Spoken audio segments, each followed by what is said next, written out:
रतोदेरो में जलबाणी बिरादरी जी ॿिनि धुरनि में प्लाट जी मालकी तां झेड़ो, फायरिंग में गोलियूं लॻण सबबि ॿ ॼणा ज़ख़्मी। हिकु ॼणो ॻणती जोगी हालत में लाड़काणे मुंतक़िल कयो वियो आहे।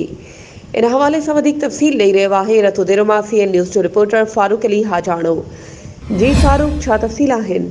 नाइला बिल्कुल रतोदर में जलबाणी बिरादरी के ॿिनि धुरनि में प्लाट के मामले तां झेड़ो, फायरिंग में गोली लगण सबब ॿ ॼणा ज़ख़्मी, हिकु ॼणो ॻणती जोगी हालत में लाड़काणो मुंतक़िल कयो वियो आहे। रतोदर में मेन बस स्टैंड वटि जलबाणी बिरादरी के ॿिनि धुरनि में झेड़ो थी पियो, जंहिं दौरान फायरिंग में गोली लगण सबब ॿिन्ही धुरनि जा ॿ ॼणा ज़ख़्मी थी पिया। ज़ख़्मियुनि खे मोहम्मद पनाह ऐं मोहम्मद आचर जलबाणी शामिल आहिनि। ज़ख़्मियुनि खे इलाज लाइ तालका अस्पताल रतोदरो आंदो वियो, जितां हिकु ॼणे खे मोहम्मद पनाह जलबाणीअ खे ॻणती जोगी हालत में लाड़काणो मुंतक़िल कयो वियो आहे। जी महिरबानी फारूक, तफ़सीलनि खां आगाह करण जे लाइ।